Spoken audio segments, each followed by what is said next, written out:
Yo, yo, yo. I can't walk.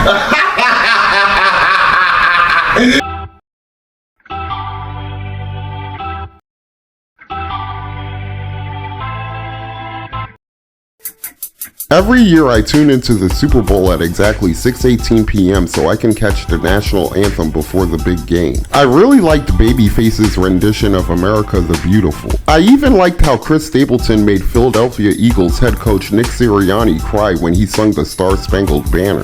But I promise you, I had no idea Cheryl Lee Ralph, who I remember as the mom from Mo to the E to the Alicia, sang the Black National Anthem at the Super Bowl until I saw a thumbnail for it on YouTube the next day. After hearing Lift Every Voice and Sing for the very first time, I must admit I thought it was very boring. And I'll even go as far as to say that the song's so boring that it absolutely sucks! Don't get me wrong, the mom from Mo to the E to the Alicia sang it very well, and the people behind her in white who were paid to look like they actually liked the song tried their best to sell it, but I wasn't buying that shit at all. I could easily tell who wasn't involved with the song just by the looks on their faces, because their expressions told me they were thinking, "This is whack! I can't get jiggy with this shit!" So far, I've heard Alicia Keys, Ray Charles, Amanda Seales, Mary Mary, Beyonce, and the mom from Mo to the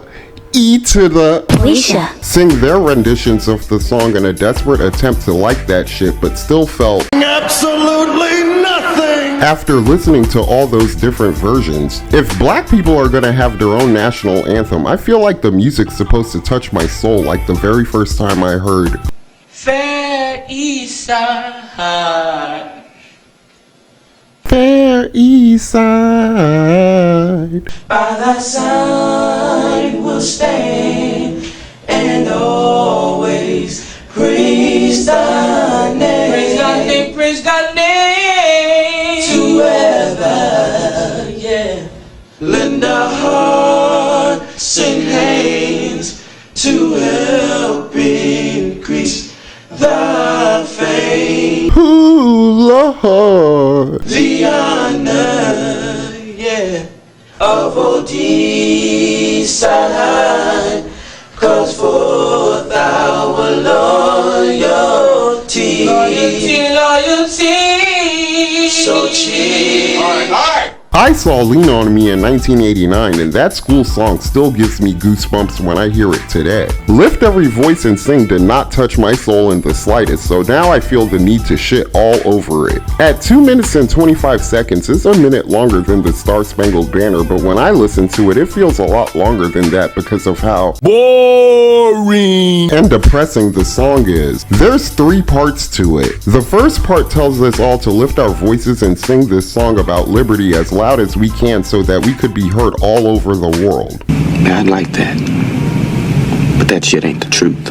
The truth is, in 2023, I believe that part implies we all lift our voices and protest injustice as loud as we possibly can whenever we think we see it. The second part tells us this song has faith from what slavery taught us and hope from what we learned today. But in 2023, I think this part actually suggests we sing other songs that talk about the faith and hope that's supposed to be going on in this song. How the fuck does that work? What really grinds my gears the most about the song is the third part repeats the phrase, "Let us march on till victory is won" 4 times. March on translates in my mind as protesting, until victory is won sounds like a fucking fairy tale. If the need for black Americans to have our own national anthem outweighs finding solutions to problems in our own communities, we ain't never gonna win shit. And that's the truth, with some cheese on it. Yeah, ain't no meatloaf between these buns. So to me, "Let us march on till victory is won" sounds like even we know that we're gonna continue to complain about injustice until the end of fucking time. Who writes this shit? Lift Every Voice and Sing was originally a poem written in 1900 and set to music in 1905. Written by James Johnson. He was a Republican platform guy, and he was also a poet and a writer. So he wrote this for Abe Lincoln's birthday.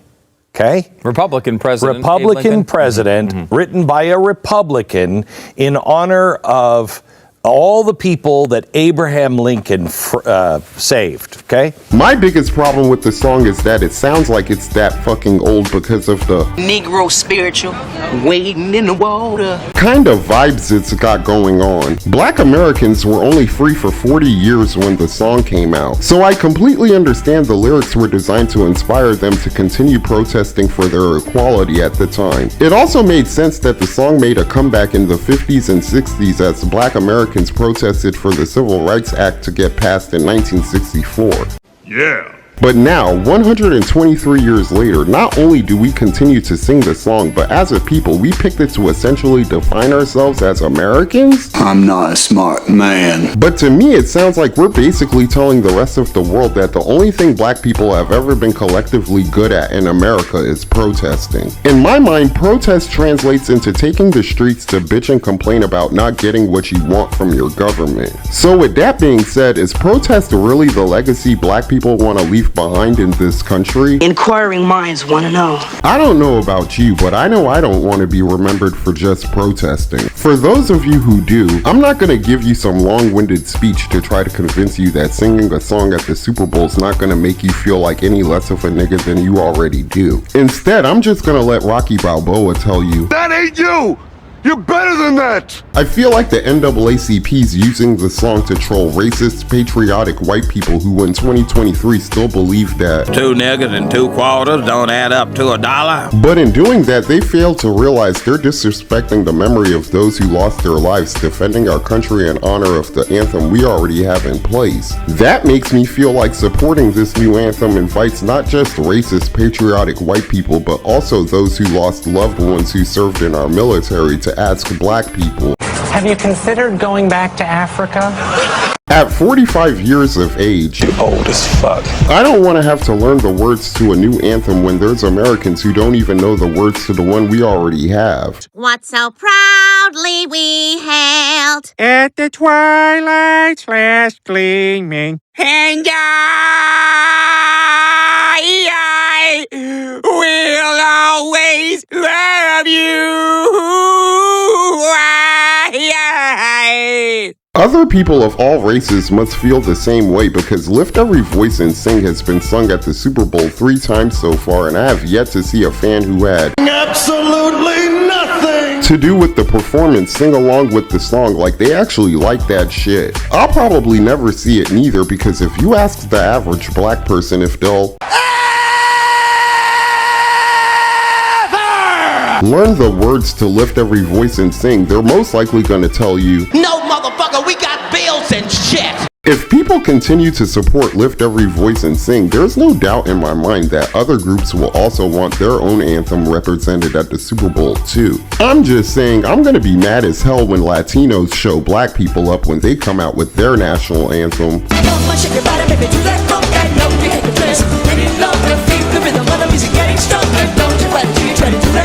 And I'm gonna be even angrier in 10 years when the game starts at 7 p.m. because we have to sit through an hour of different people singing their respective anthems. Americans only sing the first verse of the Star-Spangled Banner because slavery is mentioned later on in the song, but I would have never known that if someone else didn't tell me. I'm fine with the current anthem because if history's taught me anything, it's that Ignorance is bliss. But if America were to ever change our anthem, there's only one song in existence that I would wholeheartedly accept as a replacement. And what would that be? America, America. Fuck yeah! Come out again to save the motherfucking day, yeah, America! Fuck yeah! Freedom is the only way, yeah! Terrorists, your game is through. Cause now you have to answer to America! Fuck yeah! So lick my butt and suck on my balls, America!